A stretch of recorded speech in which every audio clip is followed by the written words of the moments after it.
లోబడి ఉండుట రెండవ భాగాన్ని మనము నేర్చుకుంటూ ఉన్నాము. రెండవ భాగంలో మొదటిగా వినయము కలిగి ఉండుట. సామెతలు 11వ అధ్యాయము 2వ వచనాన్ని మనము గమనించినప్పుడు, అహంకారము వెంబడి అవమానం వచ్చును, వినయము గలవారి యొద్ద జ్ఞానమున్నది అంటాడు. అహంకారము వెంబడి అవమానం వచ్చును, వినయము గలవారి యొద్ద జ్ఞానమున్నది. అహంకారము దేన్ని బహుమానంగా పొందుతుంది అని అంటే అవమానాన్ని బహుమానంగా పొందుతుంది. అహంకారము వెంబడి అవమానమే వచ్చుద్ది. కనుక మనిషి అహంకారము ఏం చేస్తానంటే అది తలెత్తుకొనివ్వదు. అదేం చేస్తానంటే తల ఉంచుకునేలా చేస్తుంది. కానీ వినయము గల వారి యొద్ద జ్ఞానం ఉన్నది. ఎవరైతే వినయాన్ని కలిగి ఉంటారో వారు జ్ఞానం కలిగిన వారు. కనుక వినయమే జ్ఞానానికి మూలం. వినయమే జ్ఞానానికి మూలం. జ్ఞానము కలిగిన వారే వినయం కలిగిన వారు. కనుక జ్ఞానము లేని వారు అహంకారంగా ఉంటారు, అహంకారం చూపుతారన్నమాట.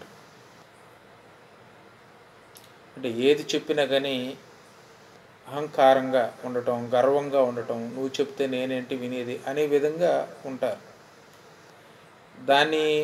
దానికి పర్యాసము ఏమిటి అని అంటే అవమానం. అవమానం అనేది వస్తుంది అని దేవుని యొక్క వాక్యం తెలియజేస్తాం. ఇక రెండవదిగా ఘనతకు ముందు వినయం నడుచును అంటాడు. సామెతల గ్రంథము 15వ అధ్యాయము 33వ వచనంలో, యెహోవా యందు భయభక్తులు కలిగి ఉండుట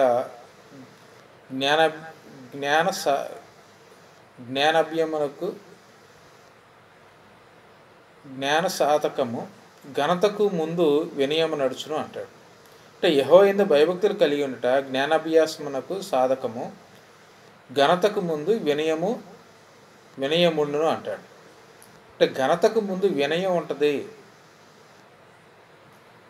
వినయమే ఘనత నొందుతుంది. అహంకారం అనేది ఘనత నొందదు, అది అవమానమే పొందుతుంది. కానీ వినయం ఘనత నొందుద్ది.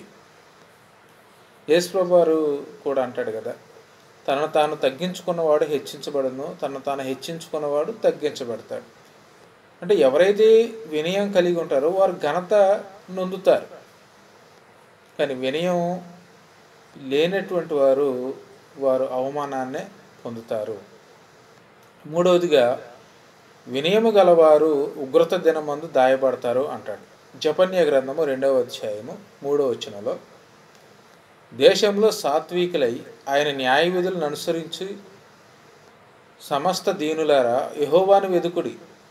మీరు వెదికి వినయము గలవారై నీతిని అనుసరించిన ఎడల ఒకవేళ ఆయన ఉగ్రత దినమున మీరు దాచబడుదురు అంటారు. అంటే ఆయన ఉగ్రత దినమున మీరు దాచబడుదురు అంటాడు. అంటే వినయము గలవారు దేవుని యొక్క ఉగ్రత దినమందు దాచబడతారు. దేవుడు వారిని దాచిపెడతాడు. కానీ వినయము లేనివారు ఉగ్రతను పొందుతారు. అంటే చూడండి, నోవాహుని మనం గమనించినప్పుడు నోవాహు వినయము గలవాడై దేవుడు చెప్పిన మాట శ్రద్ధగా విని తన ఇంటివారి రక్షణ కొరకు ఒక ఓడను సిద్ధము చేసుకోమని చెప్పినప్పుడు నోవాహు ఆ మాటకు లోబడ్డాడు. ఆ దేవుని యొక్క మాటకు విధేయత చూపాడు, తన కుటుంబాన్ని రక్షించుకున్నాడు. కానీ ఎవరైతే లోబడలేదో వారు జలప్రళయంలో నశించిపోతారు. వారు ఉగ్రత దినమందు వారు దాచబడరు. కానీ ఉగ్రత దినమందు నోవాహు దాచబడతాడు, నోవాహు కుటుంబం దాచబడుద్ది. ఎందుకనంటే నోవాహు దేవుని మాటకు విధేయత చూపినవాడు, దేవుని పట్ల వినయం కలిగినటువంటి వాడు. అంటే వినయము కలిగిన వారు ఉగ్రత దినమందు దాచబడతారు. కానీ అహంకారము అనేది ఉగ్రత పాలవుతుంది. అహంకారము వెంట అవమానం వస్తుంది. కనుక ఈనాడు మనము ఎలా జీవిస్తూ ఉన్నాం? అహంకారంతో జీవిస్తూ ఉన్నామా, వినయం కలిగి జీవిస్తూ ఉన్నామా? కనుక అహంకారం అనేది అలంకారం కాదు. అహంకారం ఎప్పుడు అలంకారం కాదు. లోకంలో ఎవరో ఒక ఆయన చెప్తాడు, అహంకారమే అలంకారము అని. కానీ అహంకారం వెంబడే అవమానం వస్తుందని దేవుని యొక్క వాక్యం తెలియజేస్తాం. దేవుడు అహంకారులను ఎదిరించి దీనులకు కృప అనుగ్రహిస్తూ ఉన్నాడు. దేవుని సన్నిధిలో గర్వం అనేది పనికిరాదు. దేవుడి దగ్గర వినయం, దేవుడు కోరేది వినయం. దేవుడు కోరేది ఎవరు దేవుని మాటకు లోబడతారు, ఎవరు తనకు లోబడతారా అనేది దేవుడు చూస్తాడు. కనుక మనము వినయం కలిగి ఉన్నప్పుడు మనం ఉగ్రత దినమందు దాచబడేవారుగా ఉంటాం. ఇక 4వదిగా, వినయ మనసు గలవారై ఒకరినొకడు తనకంటే యోగుడని ఎంచుట. ఫిలిప్పీలకు రాసిన పత్రిక 2వ అధ్యాయము 3వ వచనం. కక్ష చేతనైనను వృథాతిశయము చేతనైనను ఏమీ చేయక వినయ మనసు గలవారై ఒకరినొకడు తనకంటే యోగ్యుడని ఎంచుచు అంటాడు. అంటే వినయ మనసు గలవారై ఒకరినొకడు తనకంటే యోగ్యుడని ఎంచుట. అంటే వినయం కలిగిన వారు ఏం చేస్తారంటే ఒకరికొకడు తనకంటే యోగ్యుడు అని ఎంచుతాడు. అంటే నువ్వు నాకంటే యోగ్యుడివి, నువ్వు నాకంటే గొప్పవాడివి. అది వినయం. వినయం ఏం చేస్తుంటే అవతల వారిని హెచ్చిస్తుంది. అహంకారం ఏం చేస్తుంటే నీ వల్ల ఏమైతే నేను మాత్రం చేయగలను అని చెప్పేసానని మాట్లాడుతుంది. అంటే దావీదుని గొలియాతు ఏ విధంగా అయితే అహంకారంగా మాట్లాడతాడో ఆ విధంగానమాట.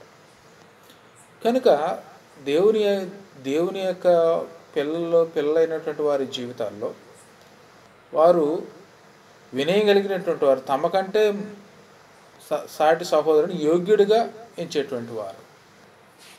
కనుక ఈనాడు మనము మన సహోదరుల్ని, మన ముందున్నటువంటి మన సహోదరులను, తోటి విశ్వాసం యోగ్యులుగా ఎంచుతున్నామా? కానీ ఎప్పుడైతే అలా చేస్తామో అది వినయం అనేది అలా ఎంచటంలోనే కనపడుతుంది. ఇక 5వదిగా అంటాడు, వినయము ధరించుకొనుట అంటాడు.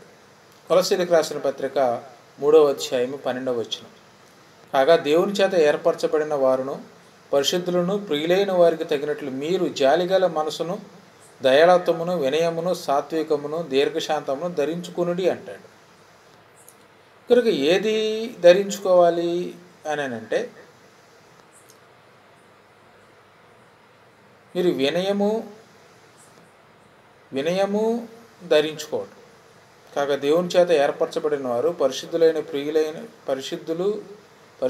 ప్రియులైన వారికి తగినట్లు మీరు జాలిగల మనసును, దయాళత్వమును, వినయమును, సాత్వికమును, దీర్ఘశాంతమును ధరించుకోవటం.